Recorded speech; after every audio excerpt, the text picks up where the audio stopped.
नमस्कार, मैं रवीश कुमार। पिछले साल एक खबर आई कि कर्मचारी भविष्य निधि संगठन में आपका जो पैसा जमा है उस पर 8.1% की दर से ब्याज मिलेगा।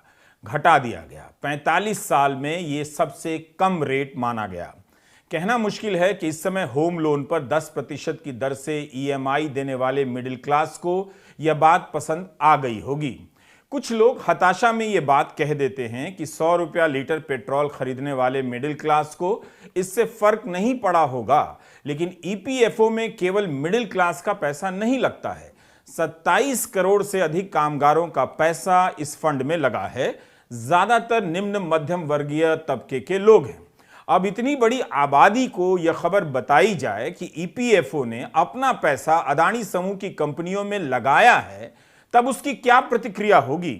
क्या आप तक यह खबर पहुंची भी है कि ईपीएफओ का पैसा अदानी समूह में लगा है? आज के हिंदू अखबार में यह खबर छपी है और इस खबर में कहा गया है कि अगले 6 महीने तक आपके भविष्य निधि के पैसे से अदानी के शेयर खरीदे जाएंगे। आपके पैसे से दाम चढ़ेगा और आपसे कहा जाएगा, बजाओ ताली, ताली बजाओ, भारत के हमले का जवाब दिया जा रहा है। गोदी मीडिया यह सूचना हिंदी के दर्शकों को नहीं देगा। ऐसा नहीं है कि उसके पास कैमरे की कमी है, रिपोर्टर कम है। यहां आप देख ही रहे हैं कि अतीक अहमद के जेल ट्रांसफर का किस तरह से कवरेज किया जा रहा है।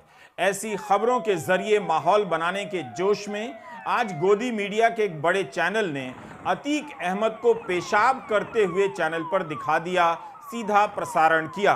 वो वीडियो हम नहीं दिखा पा रहे हैं। आप हिंदी के दर्शकों और पाठकों का अपमान अब इस नए लेवल पर पहुंचा दिया गया है। इन चैनलों को अच्छी तरह से पता है कि आप दर्शक गोदी मीडिया को देखना बंद नहीं कर पाएंगे, क्योंकि ऐसा करना बहुत मुश्किल बौद्धिक प्रक्रिया है, सबके बस की बात नहीं है। याद रखिएगा कि जनता के पैसे से इन चैनलों को भारी भरकम विज्ञापन दिए जाते हैं। सोचिएगा कि बड़े बड़े सवालों को छोड़कर इस तरह के विजुअल से खबर बताई जा रही है या ध्यान भटकाया जा रहा है। इस पत्रकारिता का भी बचाव आपको ही करना है, क्योंकि आपको धर्म की राजनीति की रक्षा में हर तरह के अधर्म का बचाव करना है। यह धार्मिक कर्तव्य है आपका। ईपीएफओ का पैसा जब अदानी समूह में लगा है और अखबार ने सवाल पूछे तो जवाब नहीं दिया गया। अदानी समूह पर विपक्ष प्रधानमंत्री मोदी से सवाल करता है तो उनकी तरफ से जवाब नहीं मिलता। अदानी समूह में निवेश पर रिपोर्टर सवाल पूछता है तो संस्थाएं जवाब नहीं देती हैं। जब जवाब नहीं आएगा तब कैसे पता चलेगा कि क्यों पैसा लगाया गया और यह गलत नहीं है? और अब जब हिंडनबर्ग की रिपोर्ट के बाद शेयरों के दाम गिरे हैं तो क्या उस पर विचार किया जाएगा कि अदानी समूह में निवेश रोका जाए?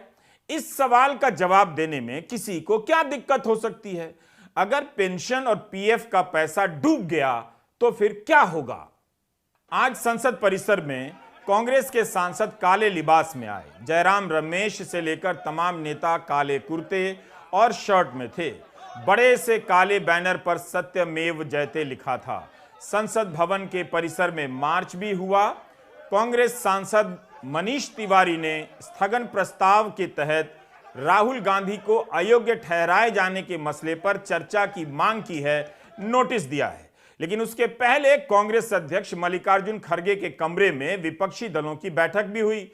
आज भी कांग्रेस के साथ DMK, SP, JDU, BRS, CPM, RJD, NCP, CPI, IUML, MDMK, KC, TMC, RSP, AAP, JNK, NC और एसएस के नेता शामिल हुए। और इस बैठक में संयुक्त विपक्ष ने अदानी महाघोटाले पर जेपीसी बनाने की मांग दोहराई। आज की बैठक में तृणमूल कांग्रेस के 2 सांसद भी शामिल हुए। प्रसून बनर्जी और जवाहर सरकार ने हिस्सा लिया। अभी तक तृणमूल कांग्रेस ऐसी बैठकों से दूरी बना रही थी। इसके अलावा आज गांधी की प्रतिमा पर कांग्रेस के सांसदों ने प्रदर्शन किया और मोदी अदानी भाई भाई के नारे लगाए। हम ये दिखाना चाहते हैं कि इस देश में डेमोक्रेसी को मोदी जी एक एक करके खत्म कर रहे हैं। एक तो पहले ऑटोनोमस बॉडीज को खत्म करते हुए आए, दूसरी तरह जो कानूनी तहत लोग चुनाव में जीत के आए, उनको डरा धमका के उन्होंने हर जगह अपनी सरकार बनाने में गए। तीसरी बात, जो लोग झुकते नहीं उनको झुकाने के लिए ईडी का इस्तेमाल, सीबीआई का इस्तेमाल उन्होंने किया और कर रहे हैं भी। आज काले कपड़ों में सदन में आए। कब तक कांग्रेस पार्टी इतनी छोटे स्तर की राजनीति करती रहेगी? मैं पूछना चाहता हूं, चाहे वो सत्याग्रह हो या काले कपड़े पहनने, वो उससे क्या लोकतंत्र के मंदिर को अपमानित करना चाहते हैं? देश के कानून व्यवस्था को अपमानित करना चाहते हैं? क्या वो काले कपड़े जो पिछड़े समाज, जो ओबीसी के लिए अशब्द कहे गए हैं राहुल जी द्वारा, उसको वो जस्टिफाई करना चाहते हैं? क्या जिस कोर्ट ने, न्यायालय ने उनको कन्विक्ट किया है, उसके खिलाफ प्रदर्शन था? रविवार को सत्याग्रह और अब संविधान बचाओ आंदोलन। कांग्रेस ने अदानी समूह पर लगे आरोपों को लेकर पहले भी राजभवन से लेकर जिला स्तर और ब्लॉक स्तर पर प्रदर्शन किया है। राहुल गांधी की सदस्यता जाने के बाद फिर से हर स्तर पर प्रदर्शन हो रहे हैं। सवाल है कि क्या इन प्रदर्शनों से प्रधानमंत्री नरेंद्र मोदी पर किसी प्रकार का राजनीतिक या नैतिक दबाव बन पाएगा और वे जांच के आदेश दे देंगे? लोकसभा में प्रधानमंत्री मोदी ने कह दिया था कि जिसे उज्ज्वला का सिलेंडर दिया है और नल जल योजना के तहत पानी का कनेक्शन दिया है, उससे होकर इन आरोपों को गुजरना होगा। क्या कांग्रेस समाज के इस तबके तक अपनी बात पहुंचा पा रही है? राहुल गांधी कई बार बोल चुके हैं कि मीडिया का साथ नहीं मिलता है, लेकिन चुनाव जीतने से कहीं ज्यादा बड़ी चुनौती इस वक्त है इन मामलों से जुड़ी खबरों को, सूचनाओं को जनता तक पहुंचा पाना। रविवार को कांग्रेस का यह सत्याग्रह कहां दिखाया गया, कहां नहीं, और किस तरह का कवरेज अगले दिन अखबारों में हुआ है, इसका विश्लेषण और मूल्यांकन आप पाठकों और दर्शकों को करना है। लेकिन राहुल गांधी को भी समझना होगा कि ट्विटर के जरिए वे कितने ही लोगों तक पहुंच रहे हैं। जब उनकी 4.5 महीने की पदयात्रा को मीडिया ने लोगों तक नहीं पहुंचने दिया, तो फिर उन्हें सोचना चाहिए कि अदानी समूह पर उनका हर दिन का ट्वीट किसके पास जा रहा है।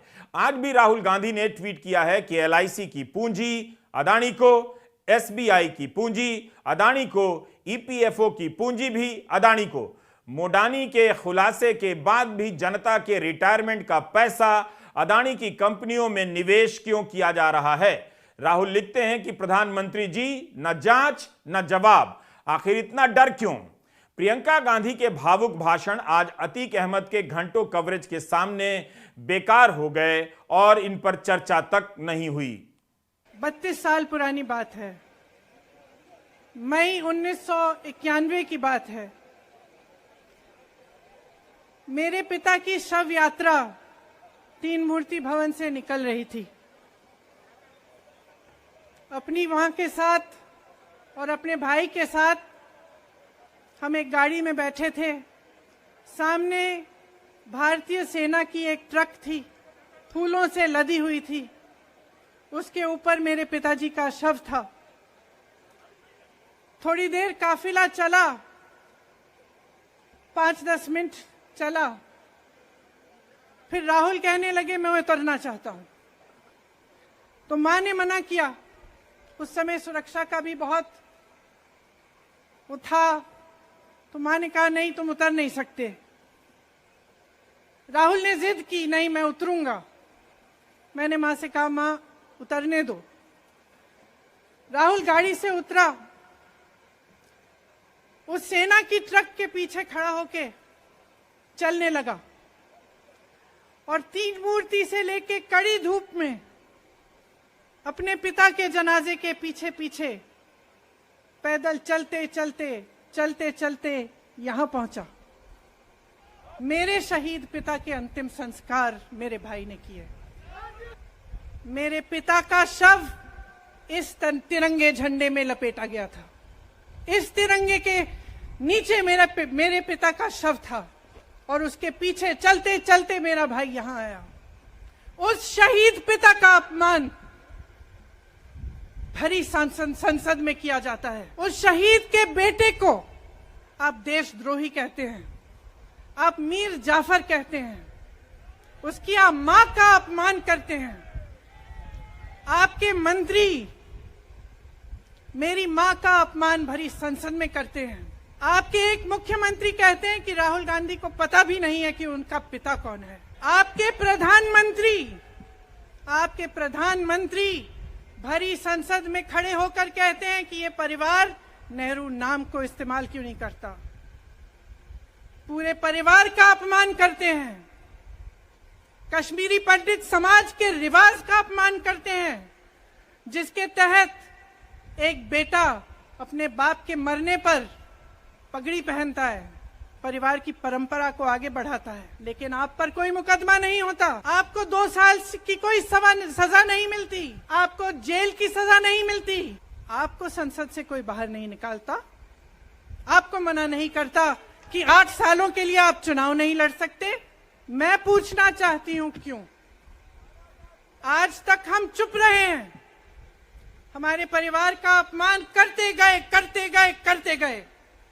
मेरा एक सवाल है, जिन्हें उज्ज्वला का सिलेंडर मिला है, प्रधानमंत्री आवास योजना के तहत घर मिला है और मुफ्त अनाज मिला है, उन्हें कैसे पता चलेगा या पता चला भी है कि अदानी समूह को लेकर क्या क्या सवाल उठ रहे हैं? आपको याद होगा जब 24 जनवरी को हिंडनबर्ग की रिपोर्ट आई और अदानी समूह के कथित फ्रॉड को उजागर करने का दावा किया गया, तब कई निवेश संस्थाओं ने अपने निवेश पर फिर से विचार करने का आश्वासन दिया। अमेरिकी शेयर बाजार डाउ जोन्स ने अदानी ग्रुप को सस्टेनेबल इंडेक्स से हटा दिया।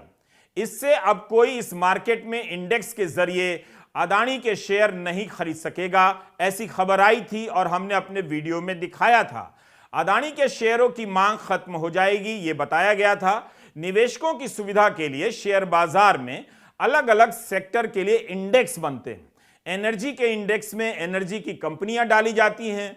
कोई भी म्यूचुअल फंड जब एनर्जी इंडेक्स में पैसा लगाता है तो उसमें शामिल सारी कंपनियों के शेयर खरीद लेता है। डाउ जोन्स ने इस सूची से अदानी एंटरप्राइजेस को हटा दिया, इसलिए अब कोई डाउ जोन के सस्टेनेबल इंडेक्स में पैसा लगाएगा तो अदानी के शेयर नहीं खरीद पाएगा। यह बात बहुत जरूरी है कि आप ध्यान में रखें, तभी आप हिंदू अखबार में छपी ईपीएफओ से जुड़ी खबर को समझ पाएंगे। विकास धूत की खबर बताती है कि कैसे सेंसेक्स और निफ्टी से अदानी समूह को जोड़ा गया ताकि ईटीएफ के जरिए इस समूह की कंपनी में भी पैसे का निवेश होता रहे। हिंदू की इस रिपोर्ट के अनुसार ईपीएफओ के फंड का 15% पैसा निफ्टी और सेंसेक्स से लिंक है एक्सचेंज ट्रेड फंड ईटीएफ के जरिए। 2022-23 के दौरान ईपीएफओ ने ईटीएफ में करीब 2.5 लाख करोड़ से ज्यादा का निवेश किया। निफ्टी ने पिछले साल सितंबर में अदानी एंटरप्राइजेस को इसमें शामिल कर लिया। अभी 6 महीने के लिए और जुड़ा रहेगा। अदानी पोर्ट तो 2015 से ही निफ्टी 50 का हिस्सा है। इस बारे में हिंदू ने जब सेंट्रल प्रोविडेंट फंड कमिश्नर से जवाब मांगा तो जवाब नहीं दिया गया। सवाल पूछा गया है कि क्या ईपीएफओ ने अपने फंड मैनेजर को निर्देश दिया है कि अदानी समूह में निवेश जारी रखना है या नहीं। इसके बाद ईपीएफओ के ट्रस्टी ने हिंदू अखबार को बताया कि उन्हें पता नहीं है कि ईपीएफओ का पैसा अदानी समूह की कंपनियों में लग रहा है। फाइनेंशियल टाइम्स वित्तीय दुनिया का एक बड़ा अखबार माना जाता है। इसकी एक खबर में और भी गंभीर तथ्यों की तरफ इशारा किया गया है। अगर इस पर सरकार का कोई मंत्री नहीं बोलेगा, जांच नहीं होगी, तो विपक्ष क्या करेगा? फिर हताशा में कुछ बोल देगा तो कोर्ट केस के जरिए मानहानि का मुकदमा कर दिया जाएगा। फाइनेंशियल टाइम्स में एक रिपोर्ट छपी है कि पिछले कुछ साल में अदानी समूह में जो विदेशी निवेश आया है, उसका करीब आधा हिस्सा अदानी परिवार से संबंधित कंपनियों से आया है। इन कंपनियों को ऑफशोर शेल कंपनी कहा गया है, जिसे आज तक भारत सरकार ने परिभाषित नहीं किया है कि ऑफशोर शेल कंपनियां किसे कहा जाए। फाइनेंशियल टाइम्स ने यह जानकारी भारत में आने वाले विदेशी निवेश के आंकड़ों से निकाली है। इस रिपोर्ट में कहा गया है कि ऑफशोर कंपनियों से विदेशी निवेश आने पर पता करना मुश्किल हो जाता है कि किसका पैसा आ रहा है। अदानी से जुड़ी ऑफशोर कंपनियों ने 2017 से 22 के बीच 2.6 अरब डॉलर का निवेश समूह में किया। यह कुल 5.7 अरब डॉलर की एफडीआई का 45% हिस्सा है। अदानी समूह को एफडीआई देने वाली अधिकतर ऑफशोर कंपनियों को प्रमोटर की श्रेणी में दिखाया गया है, जिसका मतलब है कि वे अदानी या उनके परिवार की करीबी इकाइयां हैं। यह सब मामूली आरोप नहीं है।